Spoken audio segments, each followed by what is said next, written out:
नमस्कार, मैं हूं बालकृष्ण थरेजा। आप देख रहे हैं डेली लाइव। आइए शुरुआत करते हैं आज के मुख्य समाचारों की। संयुक्त किसान मोर्चा व प्रशासन के बीच विभिन्न मुद्दों पर बनी सहमति। किसानों ने की आंदोलन समाप्त करने की घोषणा। 3.5 किलो अफीम में लाखों की नकदी सहित सप्लायर गिरफ्तार। जंक्शन पुलिस ने खुंजा के एक मकान में दबिश दे की कार्रवाई। मेडिकल मुआयना करवाने सरकारी अस्पताल लाए गए कैदी ने जेल प्रशासन पर लगाए गंभीर आरोप। खुंजा बाईपास स्थित सड़क की खस्ता हालत से नागरिक परेशान। नगर परिषद से की सड़क की मरम्मत करवाने की मांग। टाउन स्थित रामलीला रंगमंच पर रामलीला मंचन जारी। ताड़का वध के दृश्य ने बटोरी दर्शकों की तालियां। और अब समाचार विस्तार से। किसानों पर लाठीचार्ज करने के विरोध में कलेक्ट्रेट के समक्ष पिछले कई दिनों से धरने पर बैठे किसानों ने आज प्रशासन के साथ सहमति बनने के बाद आंदोलन समाप्त कर दिया। किसानों पर लाठीचार्ज के विरोध में संयुक्त किसान मोर्चा का कलेक्ट्रेट के समक्ष चल रहा धरना आज कई मांगों पर सहमति बन जाने के बाद समाप्त हो गया। किसानों ने बताया कि लाठीचार्ज का आदेश देने वाले जंक्शन थाना प्रभारी को छुट्टी पर भेजे जाने पर सहमति बनी है। इसके अलावा कलेक्ट्रेट के समक्ष किसानों द्वारा ढेरी किए गए धान की पहले तुलवाई किए जाने पर भी सहमति बनने पर आंदोलन समाप्त करने का निर्णय लिया गया है। प्रशासनिक अधिकारियों ने बताया कि दोनों पक्षों के बीच सौहार्दपूर्ण वातावरण में बातचीत हुई और किसानों की कुछ मांगों पर सहमति बनने के बाद किसानों ने आंदोलन समाप्त करने की घोषणा की है। उन्होंने प्रशासन ने कहा भी उनको छुट्टी पे भेजेंगे। जो मौके पे अफसर थे जिन्होंने लाठीचार्ज किया है उनको छुट्टी पे भेज देंगे। उसके बाद कोई प्रशासनिक अधिकारी जांच करेगा तो उसके बाद जो होगा निर्णय वो ले लेंगे। तो और हमारी मेन मांग तो ये धान तुलाई की थी। ये बोल रहे हैं आज ही आ रहे हैं वो अधिकारी, आज ही तुलाएंगे जो बाहर धान पड़ा है। हमारी मेन बात तो यही थी जी। वो दूसरी बातें तो बाद में बनी है ना। संतुष्ट तो सर अभी जांच के बाद पता चलेगा। जो प्रशासनिक अधिकारी इसकी जांच करेंगे। पर हमारा आंदोलन धान की सरकारी खरीद को लेकर था, जिसके बारे में केंद्र की सरकार और राज्य सरकार द्वारा आदेश पहले निकाल दिए गए हैं। पर अब एफसीआई के अधिकारी आज आ रहे हैं तो धान की तुलाई शुरू हो रही है। उसके बाद ही हमारे को पता चलेगा। जब आश्वासन तो सरकारें बहुत दे देती है, जब काम होगा उसके बाद ही संतुष्टि होगी सर। जो पॉइंट था कि हमारी जो धान की फसल है वो प्रभावित हो रही है तो उसकी खरीद शीघ्र चालू करवाए। तो इसके लिए हमने एफसीआई वालों से मीटिंग रखी है। हम प्रयास कर रहे हैं कि इनकी जो या तो कल या सोमवार तक जो भी फास्ट होगा हम करवाने की कोशिश करेंगे इनकी खरीद। दूसरा इनका इश्यू था कि जो थानाधिकारी है उसकी जांच जो है प्रशासनिक अधिकारी से करवाई जाए। तो हमने इनसे मांगा कि भाई आप नाम बता दीजिए, हम इनसे करवा देंगे। तो इन्होंने कहा कि भाई नहीं, आप जो भी हैं जिसको भी अपॉइंट करें उनसे करवा लीजिए। और ये इन दो बातों पे सहमति बनी है हमारी। थाना अधिकारी जो है वो जांच को प्रभावित नहीं करेगा, थाने में नहीं रहेगा इस टाइम में जांच के दौरान। धरना जो ये 3 बातें हैं इन पे रहा और इन पे सहमति बनी है हमारी। जंक्शन पुलिस ने शनिवार को मादक पदार्थों के खिलाफ बड़ी कार्रवाई करते हुए नई खुंजा के एक मकान पर छापा मारकर 3.5 किलो अफीम सहित एक व्यक्ति को गिरफ्तार किया।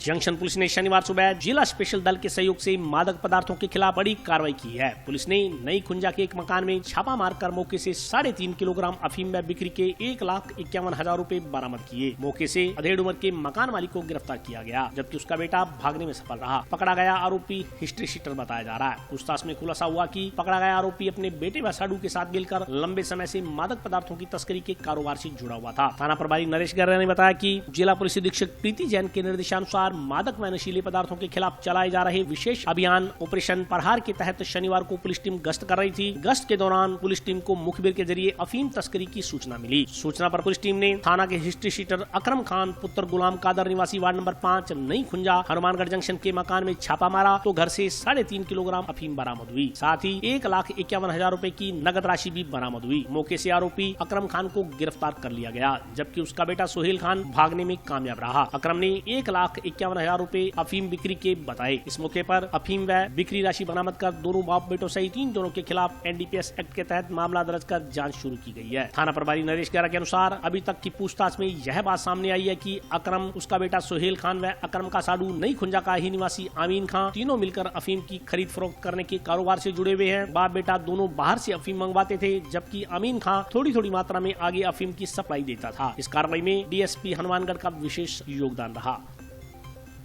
आज मैंने SHO में जाकर दौरान गश्त अवैध बीन के संबंध में इतला मिली और जिस पर अकरम खान उसको 3.5 किलो अफीम और खरीद बेचान के जो पैसे 1,51,000 रुपये नकदी से गिरफ्तार किया गया है।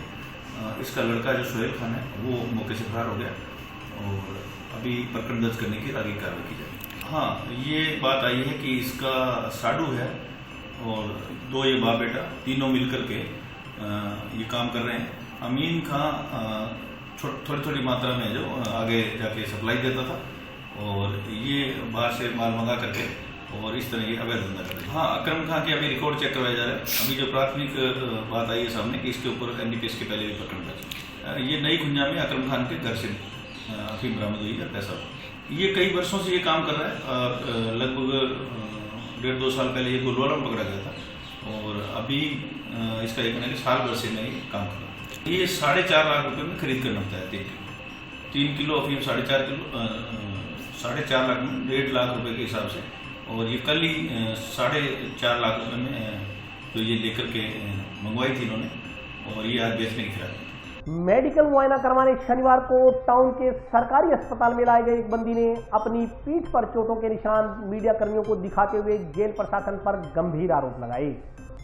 मेडिकल मुआयना करवाने शनिवार को टाउन स्थित राजकीय जिला चिकित्सालय में लाए गए एक बंदी ने अपनी पीठ पर बने चोटों के निशान मीडिया कर्मियों को दिखाते हुए जेल प्रशासन पर 10,000 रुपए मांगने व रुपए नहीं देने पर बेरहमी से मारपीट करने का आरोप लगाया। साथ ही कहा कि रुपए नहीं देने पर जेल प्रशासन की ओर से अन्यत्र जेल में शिफ्ट करने की धमकी दी जा रही है। उल्लेखनीय है कि दुष्कर्म के मामले में जिला कारागार में बंद श्याम सुंदर उर्फ सुंदर पुत्र मनीराम नायक निवासी वार्ड नंबर 2 लखवाली के परिजनों ने शुक्रवार को ही जिला पुलिस अधीक्षक को ज्ञापन सौंपकर जेल कर्मियों पर श्याम सुंदर के साथ मारपीट करने का आरोप लगाते हुए श्याम सुंदर को हॉस्पिटल में भर्ती करवाकर उसका इलाज करवाने की गुहार लगाई गई थी। शनिवार को पुलिस सुरक्षा में मेडिकल करवाने जिला अस्पताल में लाई गई बंदी श्याम सुंदर का कहना था कि उसके साथ जेल में बेवजह मारपीट की गई। जेल प्रशासन की ओर से उससे 10,000 रुपयों की मांग की जा रही है। रुपए नहीं देने से मना करने पर बेरहमी से पीटा गया। उसे कहा गया कि अगर रुपए दिए तो यहाँ रह पाओगे, नहीं तो दूसरी जेल में शिफ्ट करवा दिया जाएगा। बंदी श्याम सुंदर का आरोप था कि रुपए देने वालों को जिला कारागार में रखा जाता है, अन्य बंदियों को अन्यत्र जेलों में भेज दिया जाता है। वहीं अस्पताल में मौजूद श्याम सुंदर के पिता मनीराम ने आरोप लगाया कि जेल में ड्यूटी पर तैनात कर्मचारियों की ओर से उसके पुत्र श्याम सुंदर से बार-बार रुपयों की मांग की जा रही है। रुपए न देने पर उसके पुत्र के साथ अमानवीय व्यवहार व मारपीट की जाती है।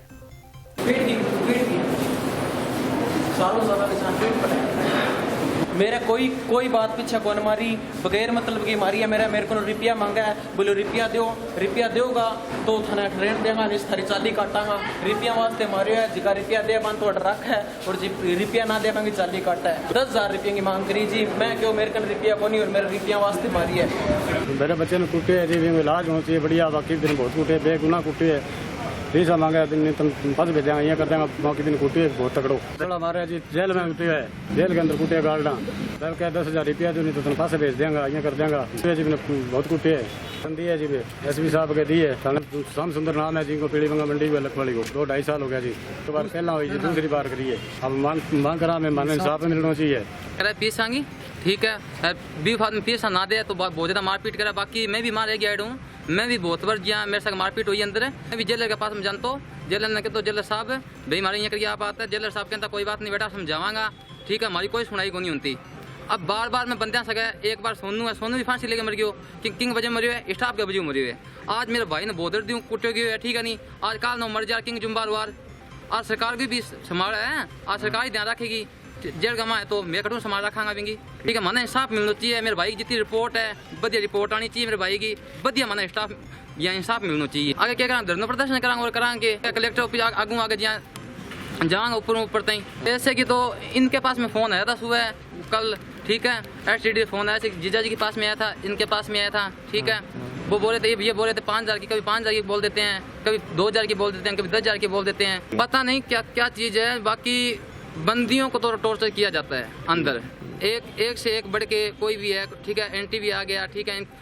एक से एक किसी की बात सुन लेते हैं, एक की बात नहीं सुनते हैं, ठीक है। कोई बढ़िया जो निजी है उनका उसकी बात सुनते हैं, जो निजी नहीं है गरीब आदमी है मेरे जैसा, मेरे पास में कुछ है नहीं, ठीक है, मेरी बात सुनते भी नहीं है।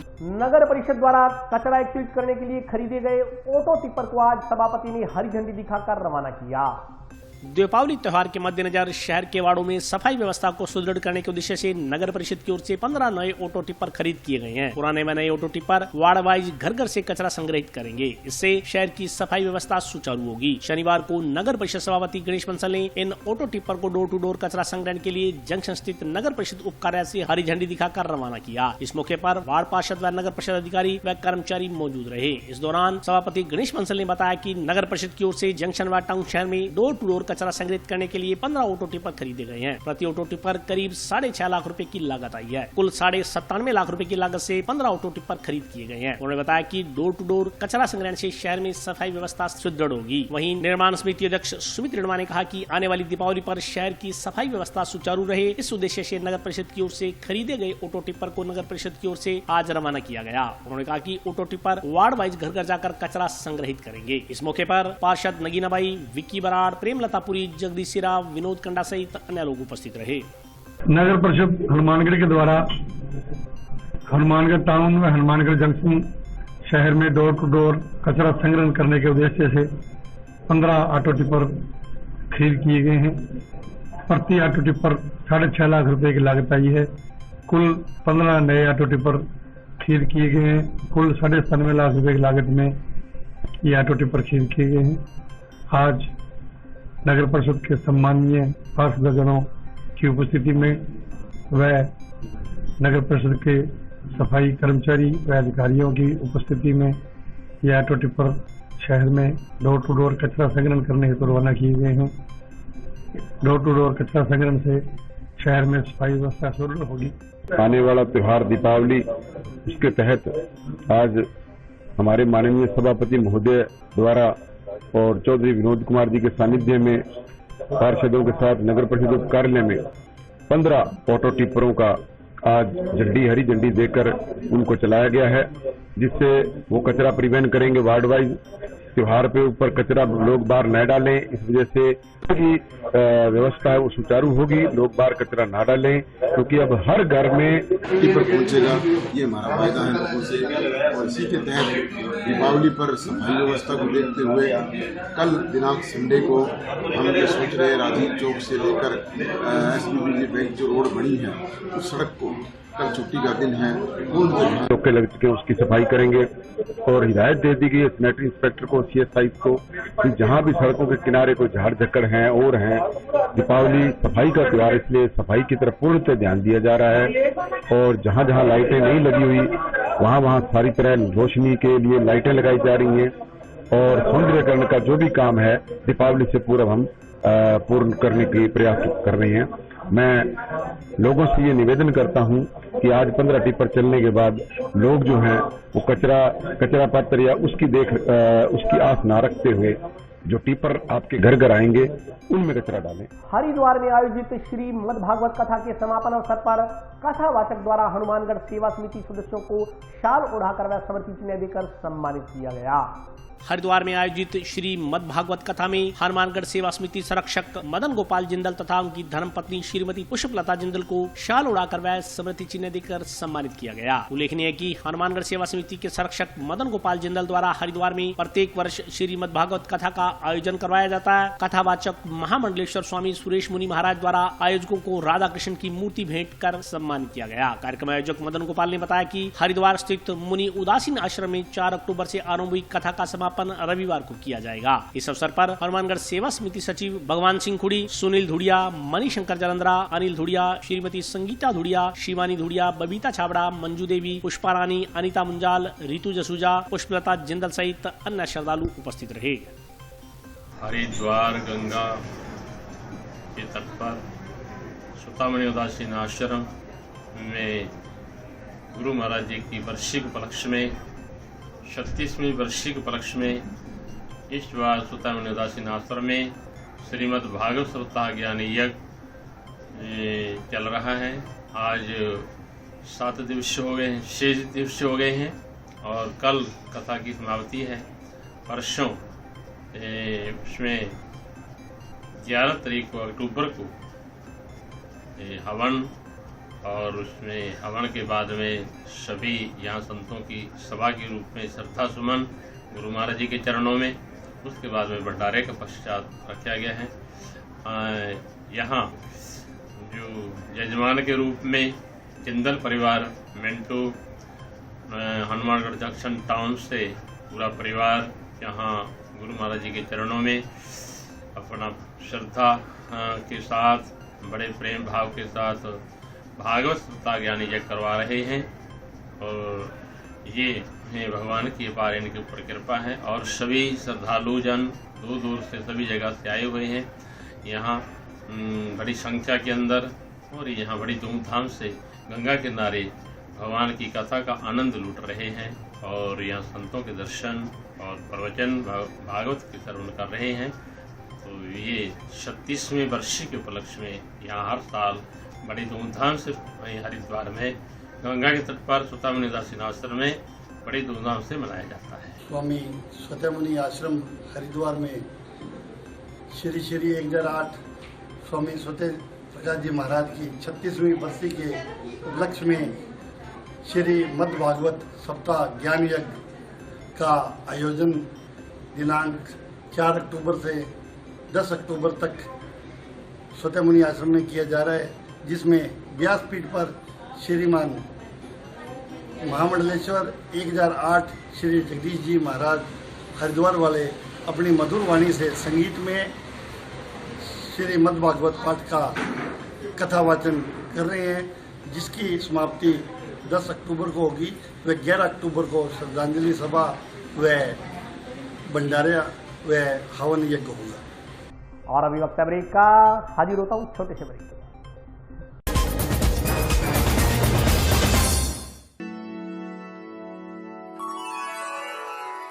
यूं तो कई बार मुझे हंसते देखा है, पर ये हंसी कुछ और है। ये गहना मुझ पर जचता है, पर ये महज एक गहना नहीं, ये रूपरेखा है मेरे मन की, हंसती खिलखिलाती लहरों की,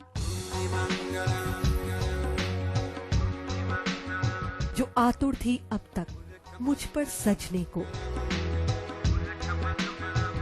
इसलिए ये गहना ही मेरा सच्चा श्रृंगार है, श्रृंगार है, श्रृंगार है।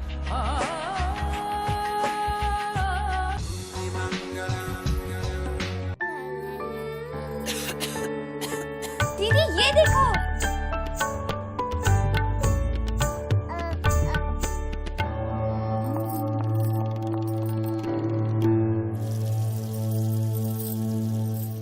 नोवेल कोरोना वायरस बीमारी को फैलने से रोका जा सकता है। खांसी और छींक के बाद और बच्चे को छूने से पहले अपने हाथों को साबुन से धोकर इसे फैलने से रोक सकते हैं। वो डॉक्टर साहब हैं? भाई साहब खांसी और बुखार था, सोचा चेक करवा लूं।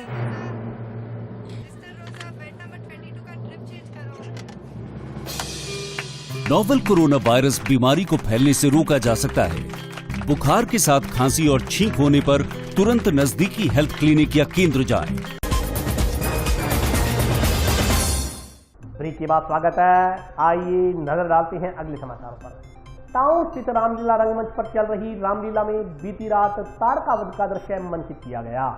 टाउन स्थित रामलीला रंगमंच पर श्री रामलीला समिति की ओर से आयोजित की जा रही रामलीला के तीसरे दिन बीती रात को विश्वामित्र की ओर से दशरथ से राम व लक्ष्मण को अपने साथ लेकर जाने व तारका का वध करने के दृश्यों का मंचन किया गया। यह दोनों दृश्य देखने के लिए काफी संख्या में लोग पहुंचे। राक्षसों को मारकर जनकपुर के लिए प्रस्थान किया। वहां सीता स्वयंवर में पहुंचकर श्री राम ने शिव धनुष को तोड़ा। इस दृश्य में लक्ष्मण परशुराम संवाद दिखाया गया। समिति सचिव दिनेश तरवड़िया ने बताया कि पुराने कलाकारों की ओर से रामलीला के दृश्यों का मंचन किया जा रहा है। इस वर्ष भी कोविड-19 के चलते राज्य सरकार की गाइडलाइन को ध्यान में रखते हुए नो मास्क नो प्रवेश पर रामलीला का मंचन किया जा रहा है।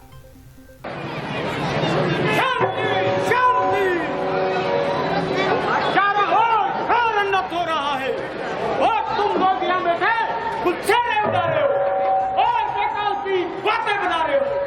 जुल्म और सितम की हद हो गई राजन तेरे राज्य में।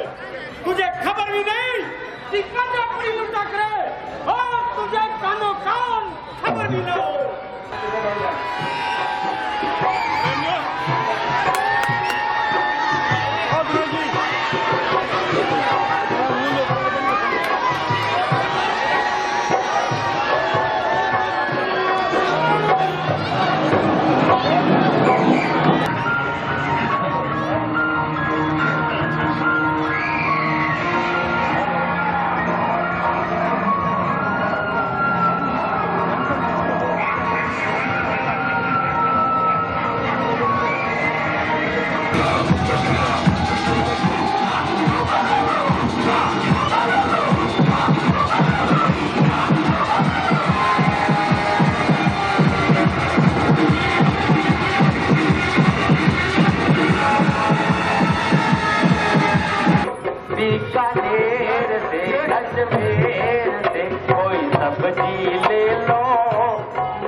लेकर तेरा आसरा चला ये करने का, हे ईश्वर रखियो मेरी आज सभा में लाज।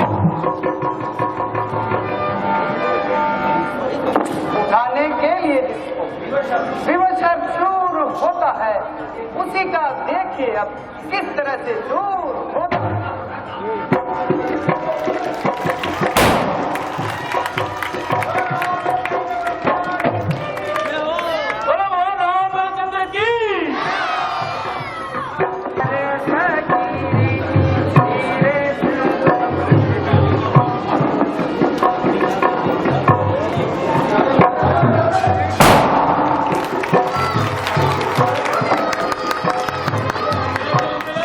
देखिए, आज का जो रामलीला का मंचन था बहुत ही शानदार मंचन था। दशरथ जी के दरबार में विश्वामित्र जी राम लक्ष्मण को मांग करके लेके जाते हैं, वहाँ से लेकर के उसके बाद में जो चाची ताड़का का वध था और उसके बाद में पुष्प वाटिका और उसके बाद में सीता स्वयंवर, हमारे मंजे हुए कलाकारों ने इतने सुंदर दृश्य पेश किए कि आनंद आ गया। और मैं पब्लिक का भी धन्यवाद करना चाहता हूँ कि उन्होंने हमें पूर्ण सहयोग दिया। नहीं, संदेश कोई नहीं है। ये जो हमारी रामलीला है, ये हमारी जो महिलाएं हैं या पुरुष हैं या शहर के जितने भी वासी हैं, वो रामलीला के प्रति इतनी श्रद्धा है इन लोगों की कि वो श्रद्धा भाव उनको यहाँ खींच करके लाता है। और ऊपर से जो दर्शक आते हैं उनको जो यहाँ हमारी तरफ से जो उनको इज्जत मिलती है, कलाकारों की तरफ से जो उनको रोल देखने को मिलता है, उसका मैं आपको वर्णन नहीं कर सकता। श्रद्धा के कारण ये रामलीला आज इतने ऊंचे स्तर पे चल रही है, श्रद्धा भाव के कारण। वन विभाग द्वारा पर्यावरण संरक्षण के उद्देश्य को लेकर मक्कासर स्थित राजकीय विद्यालय के छात्र छात्राओं को औषधीय पौधे वितरित किए गए। प्रदेश सरकार के निर्देश पर वन विभाग द्वारा चलाए जा रहे औषधीय पौधे वितरण कार्यक्रम के तहत आज वन विभाग की टीम द्वारा गांव मक्कासर के राजकीय विद्यालय में छात्र छात्राओं को पौधे वितरित किए गए। वन विभाग के अधिकारियों ने बताया कि राज्य सरकार की मंशा अनुसार पर्यावरण संरक्षण के उद्देश्य को लेकर तथा विभिन्न बीमारियों के उपचार में सहयोगी औषधीय पौधों का वितरण किया जा रहा है। विद्यालय की प्रधानाध्यापिका ने बताया कि वन विभाग की टीम द्वारा छात्र छात्राओं को औषधीय पौधे वितरित किए गए। इससे न केवल पर्यावरण संरक्षित होगा बल्कि घर में औषधीय पौधे लगे होने से बीमारियों के उपचार तथा बीमारियों से बचाव की दिशा में भी लाभ मिलेगा। मुख्यमंत्री जी के द्वारा अशोक गहलोत जी ये चलाया जा रहा है कोरोना काल को लेकर। इसमें 4 वैरायटियां हैं, कालमेल, अश्वगंधा, तुलसी, गिलोई, जो इसमें शरीर की पावर को, इम्यूनिटी पावर को बढ़ाता है और काफ़ी रोगों को प्रतिरोधक क्षमता भी है इसके अंदर। और ये आज हमने मक्कासर ग्राम पंचायत में ये पौधों का वितरण किया है। आज वन विभाग की टीम ने हमारे स्कूल में पौधा वितरण किया है। ये सारे औषधीय पौधे हैं और आप सब लोगों ने देखा है अभी कोरोना के ड्यूरिंग कितना ज़्यादा यहाँ पे प्रदूषण फैल चुका है और कितने ज़्यादा बीमारियां फैली हैं। तो ये पौधे हैं जो डेफिनेटली प्रदूषण कम करने में भी सहयोग करेंगे और बीमारियां जो फैल रही हैं उनको भी डेफिनेटली अपने दूर कर पाएंगे। इन पौधों में कई सारी क्वालिटीज़ हैं, तो कई चीज़ें ऐसी हैं जो कि हमें कोरोना जैसी बीमारी में भी अपने को सुरक्षा प्रदान कर सकते हैं। जंक्शन में खुंजा बाईपास की सड़क बुरी तरह क्षतिग्रस्त हो गई है। वार्ड वासियों ने जीर्ण शीर्ण सड़क की मरम्मत करवा नागरिकों को राहत प्रदान करने की मांग की है। खुंजा बाईपास स्थित जर्जर हो चुकी सड़क से वाहन चालकों के साथ साथ आसपास के लोग भी परेशान हैं। सड़क के आसपास निवास करने वाले लोगों ने बताया कि लंबे समय से यह सड़क जर्जर अवस्था में है। बरसात के बाद छिन्न भिन्न हो चुकी सड़क से आम जन को काफी परेशानियों का सामना करना पड़ रहा है। वार्ड वासियों के अनुसार बरसात से पहले सड़क की हालत थोड़ी बहुत ठीक थी, मगर मूसलाधार बारिश के बाद सड़क खंड खंड होकर बिखर गई। वार्ड वासियों ने आरोप लगाया कि सड़क को बनाने वाले ठेकेदार ने इसमें घटिया मटेरियल प्रयुक्त किया, जिसकी वजह से सड़क थोड़े समय में ही क्षतिग्रस्त हो गई। वार्ड वासियों ने कहा कि यहाँ से निकलने वाले वाहनों को दिक्कत हो रही है, वहीं हमेशा दुर्घटनाओं की आशंका बनी रहती है। इस संदर्भ में वार्ड पार्षद ने नगर परिषद पर आरोप लगाया कि यह जगह नीची होने की वजह से यहाँ पानी एकत्रित हो जाता है, जिससे सड़क टूट जाती है। बरसात के बाद पानी निकासी के लिए पंप की जरूरत पड़ती है, यहाँ पंप उपलब्ध नहीं होने से परेशानी हो रही है। उन्होंने कहा कि पंप उपलब्ध करवाने की मांग को लेकर वे कई बार नगर परिषद अधिकारियों से आग्रह कर चुके हैं, मगर कोई सुनवाई नहीं हो रही। वार्ड पार्षद ने अतिशीघ्र सड़क का जीर्णोद्धार जीर्णोद्धार करवा समस्या के समाधान की मांग की है। मैं खुंजा के आम नागरिक होने के नाते प्रशासन से ये दरख्वास्त करता हूँ कि हमारे बाईपास रोड पे बहुत बुरा हाल है, खड्डों का बहुत ही ज्यादा खड्डे, ट्रक वगैरह रात को बिल्कुल दुर्घटना की संभावना बनी रहती है। और पानी लगातार यहाँ पानी खड़े रहने के कारण, ये जगह थोड़ी नीची है, उसकी वजह से लगातार पानी खड़े रहने के कारण मच्छर का बहुत ज्यादा प्रकोप है। उस वजह से डेंगू, मलेरिया, इन बीमारियों की भी संभावना काफी बढ़ रही है।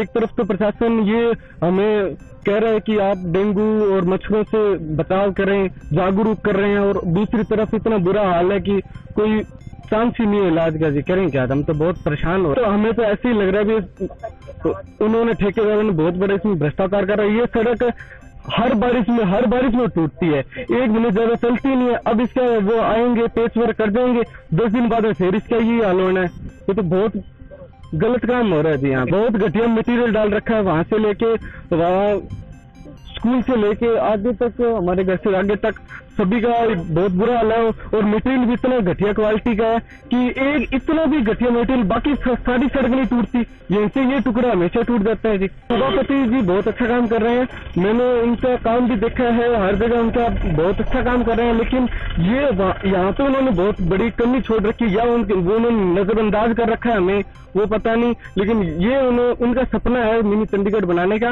लेकिन यहाँ इस सड़क में काम उन्होंने बहुत गलत कर रखा है। इस तरफ उनका ध्यान ही नहीं हो। या तो हम ग्रामवासी उनको, हम मोहल्लावासी उनको कहना चाहते हैं भी सड़क की तरफ वो ध्यान दे थोड़ा। कि ये जो 300-400 मीटर सड़क है, ये इतनी क्षतिग्रस्त हो रखी है कि जहाँ से पानी की कोई भी निकासी नहीं हो रही है, जो कि ये ठेकेदार की लापरवाही है कि शुरू से ये सड़क जहाँ से नीचे बनाई गई है। तो इसके बाबत अब भी मैं वार्ड पार्षद होने के नाते नगर परिषद को 2-3 बार भी कह चुका हूँ कि जब बरसात आती है तो पानी निकासी के लिए कोई पंप वगैरह दो, जिससे कि नहर में पानी डाल सकें। तो अभी तक कोई भी पंप की सुविधा नहीं मिली। दूसरा, मैं नगर परिषद से डिमांड कर चुका हूँ कि हाउसिंग बोर्ड लाल सिंह एडवोकेट के घर से लेकर शमशान भूमि तक के जहाँ साथ में अगर नाला बन जाए तो पानी की निकासी निकल जाए। उधर हमारे जो विधायक महोदय जी कह रहे हैं कि मैंने सारे काम कर दिए हैं, कोई बकाया नहीं है। तो मैं उनको आपके माध्यम से ये बताना चाहता हूँ कि एक बार आप जहाँ सड़क पर आकर देखें कि क्या हालात हैं। हरियाणा पंजाब से जो भी ट्रक वगैरह सड़क ज्यादा चलती है, इतनी क्षतिग्रस्त है कि जहाँ से निकलना बहुत ही कठिन हो रहा है। पानी बहुत, यहाँ 2-3 फुट पानी खड़ा हो जाता है। बरसात के टाइम में निकलना बहुत दुर्लभ हो रहा है। तो जो छोटे साधन है वो वाया खुंजा के अंदर से होकर जाते हैं। तो आज के लिए बस इतना ही। कल फिर हाजिर होता हूँ नए समाचारों के साथ। तब तक के लिए नमस्कार।